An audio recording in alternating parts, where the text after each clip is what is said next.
إن الحمد لله نحمده ونستعينه ونستغفره ونعوذ بالله من شرور أنفسنا ومن سيئات أعمالنا من يهد الله فلا مضل له ومن يضلله فلا هادي له ونشهد أن لا إله إلا الله وأن محمدا عبده ورسوله أرسله بالحق بشيرا ونذيرا وداعيا إلى الله بإذنه وسراجا منيرا وقد قال الله تعالى في كلامه المجيد وفرقانه الحميد أعوذ بالله من الشيطان الرجيم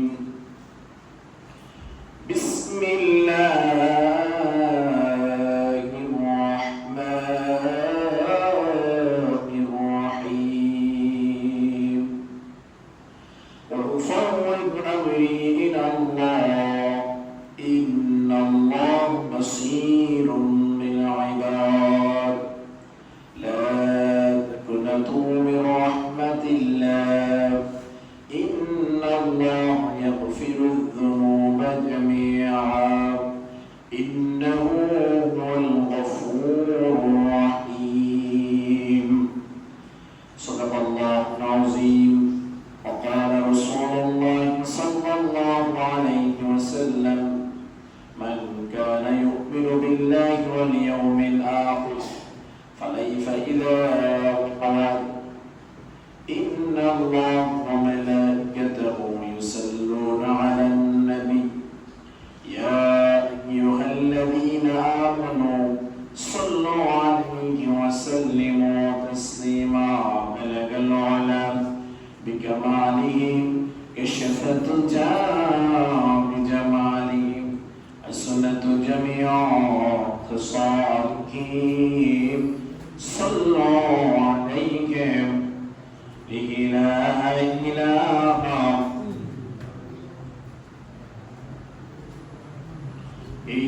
الله لا إله إلا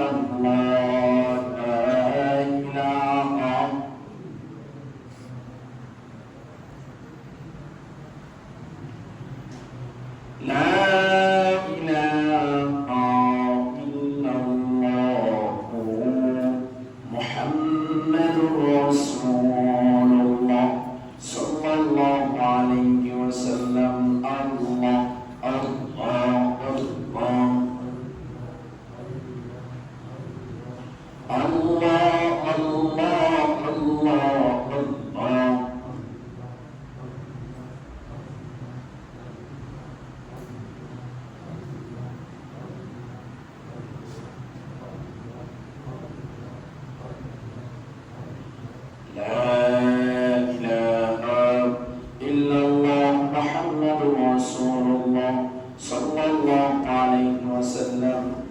আলহামদুলিল্লাহ মহান আল্লাহ পাক রব্বুল আলামিনের দরবারে অসংখ্য অগণিত শুকরিয়া জ্ঞাপন করছি যে রব্বুল আলামিন আজকে এই জুমার দিনে জুমার ঘর মসজিদে আমাদেরকে দুনিয়াবি সকল কাজকর্ম থেকে বাঁচাই রেখে মসজিদে আসার বসার যে তৌফিকটুকু দান করেছেন এই জন্য আমরা সকলে শুকরিয়া আদায় করি আলহামদুলিল্লাহ। দুরূদ সালাম পেশ করেছি বরাবর মুক্তির দিশারি নবীদের নবী সাল্লাল্লাহু আলাইহি আখির জামান নবী মুহাম্মদুর রাসূলুল্লাহ সাল্লাল্লাহু আলাইহি ওয়াসাল্লাম শহীদদের সর্বোচ্চ আত্মার মাগফিরাত কামনা করছি। যারা দিনের জন্য ইসলামের জন্য তাদের বুকে রক্তকে বিলীন করে দিয়ে আল্লাহর জমিনে আল্লাহর দ্বীনকে বাস্তবায়ন করার চেষ্টা করেছেন। মহান আল্লাহ সুবহানাহু ওয়া তাআলা যাদের সকলকে শাহাদাতের সর্বোচ্চ মাকাম জান্নাতুল ফেরদাউস নসিব করে দিন আমিন। আমরা যারা আজকে জুমায় আসতে পেরেছি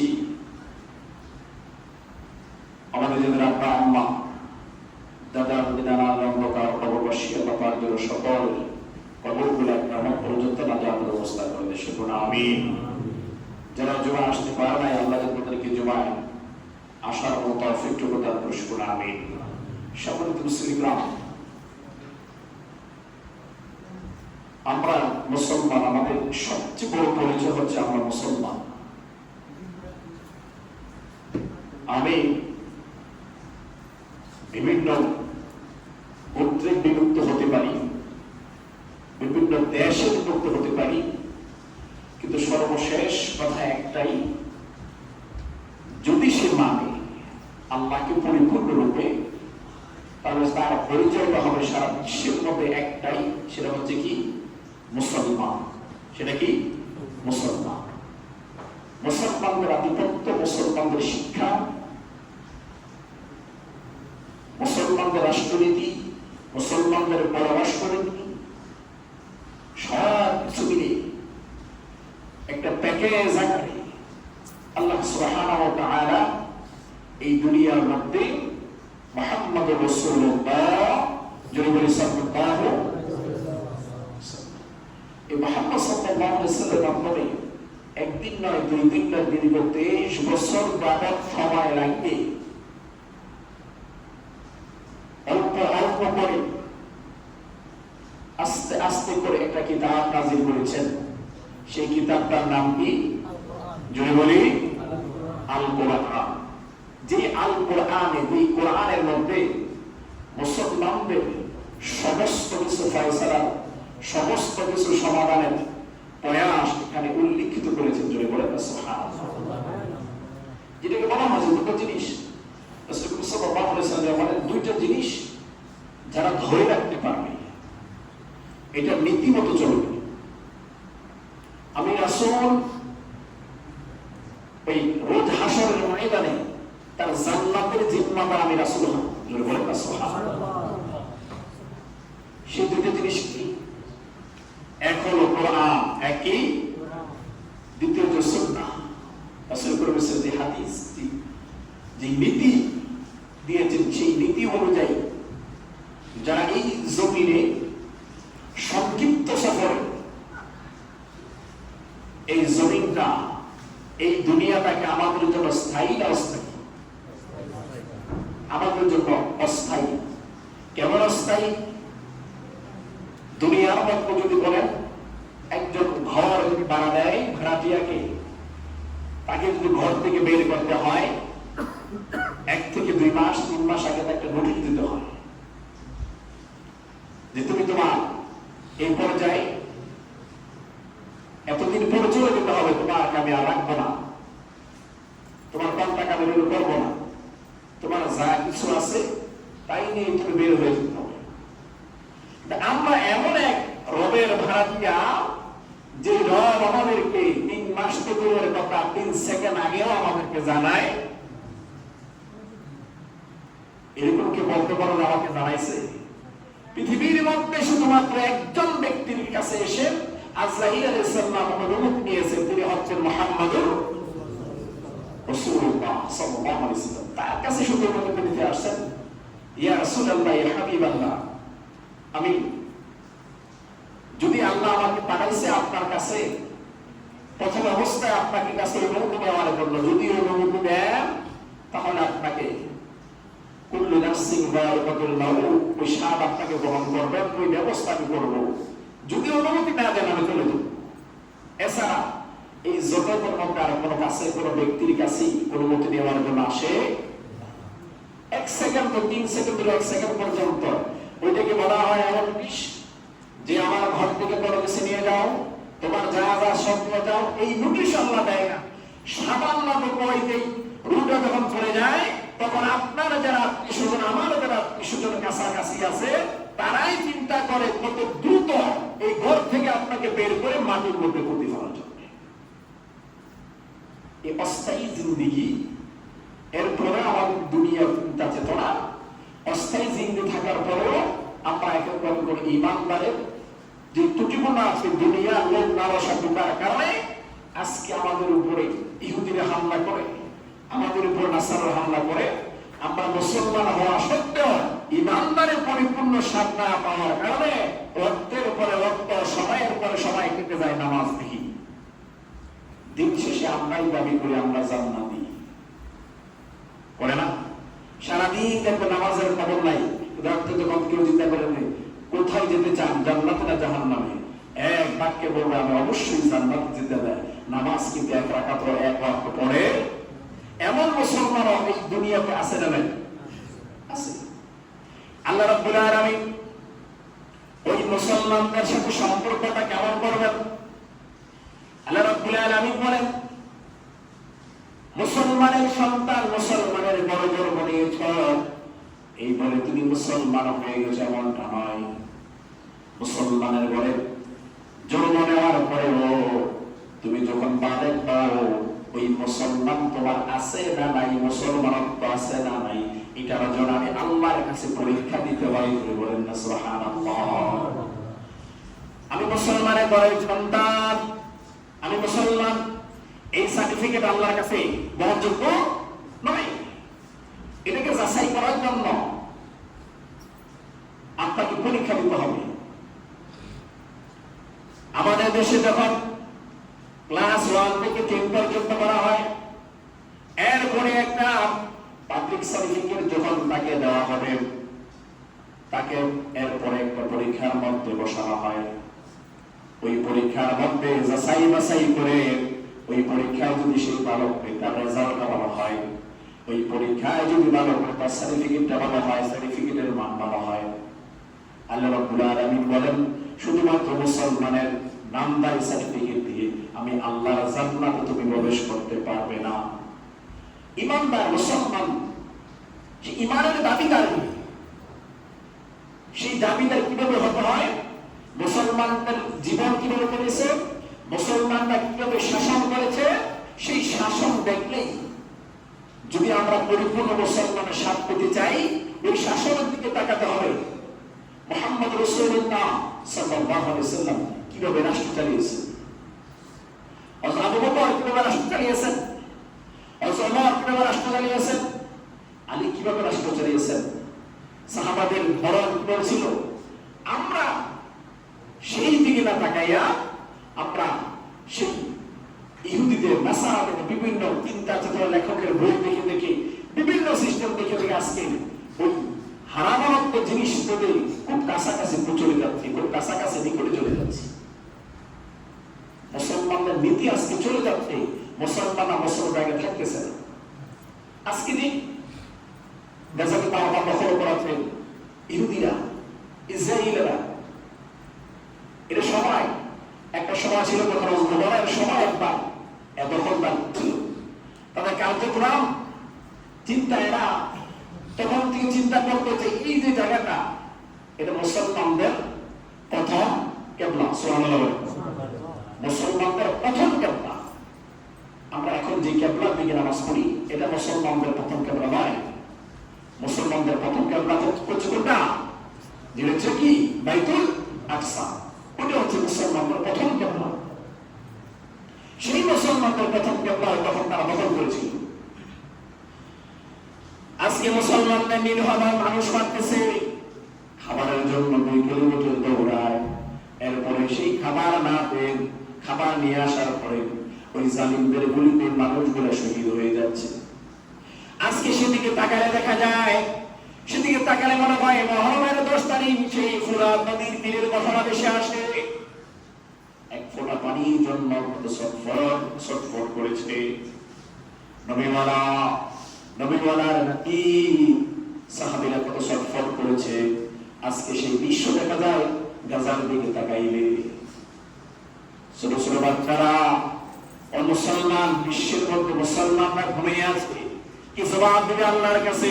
একটা বাচ্চার একটা চোখের ফোঁটা, একটা চোখের পানির ফোঁটা যখন ধরবে, ওই চোখের ফোঁটা পানির ফোঁটার জন্য ওই বিশ্ববাসীকে মুসলমান যারা দাবি করে তাদেরকে যখন কাঠ গলায় তারা করাবে, তখন আমি আপনি আমরা বিশ্ববাসী হিসেবে তাদের কাছে এই আমানতদারিতার জবাব আমরা দিব।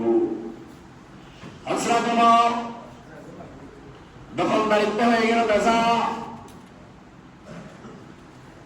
এমন এরকম নাই, এক টুকরো নাই, পুরা বিশ্বের পৃথিবীটাকে, পুরা পৃথিবীর অর্ধেকটা কাটলে একটা অর্ধেকের তিনি সরকার ছিলেন, সম্রাট ছিলেন, তিনি শাসক ছিলেন। সেরকম যখন খবর পেলেন জেরুজালেম এটা দখলদারি হয়ে গেছে, বাইতুল আকসাকে মুসলমানদের জন্য ঢুকতে দেওয়া হচ্ছে না, হযরত ওমর বললেন এটাকে কোনোভাবেই সম্ভব নয়, কারণ এমন একটা জায়গা যে জায়গার মধ্যে বিশ্বনবী মুহাম্মদ রাসূলুল্লাহ সাল্লাল্লাহু আলাইহি ওয়াসাল্লাম সকল নবীদেরকে নিয়ে, ফেরেশতাদেরকে নিয়ে সেখানে তার ইমামতিতে নামাজ আদায় করেছেন। সেই জায়গার নাম বাইতুল আকসা। বলেন সুবহানাল্লাহ। এখন তো বাংলাদেশটা করে না, পেরেশান হয়ে গেছে। যুদ্ধবিহীন আমার অশোককে দখল মুক্ত করেছিল হযরত ওমর। খালিদ বিন ওয়ালিদ তিনি দিলেন, খালিদ বিন ওয়ালিদ এটা মুক্ত করতে হবে, দখলদাররা বারবার করে দখল করছে, তৈরি হয়ে যাও। সাহাবাদেরকে নিয়ে এলেন, ওরা নির্দেশ দেওয়া 1000 2000 নয়, 10,000 সৈন্য নিয়ে সেদিকে দৌড়াও, 10,000 সৈন্য সেদিকে দৌড়াও, এটাকে দখল মুক্ত করতে হবে। এটা মুসলমানদের প্রথম কেবলা, ইতিহাস ঐতিহ্য, এটা কোনোভাবে ছাড়া দেওয়া যাবে না। মুসলমানরা তাদের ত্যাগ শিক্ষার বিনিময়ে এই জায়গাকে দখল মুক্ত করেছে। ভালোবাসা দিয়ে বলা হচ্ছে এখন একের পর এক মুসলমান এখনো পর্যন্ত সেই মক্কা বিজয়ের আগের অবস্থানে পড়ে আছে।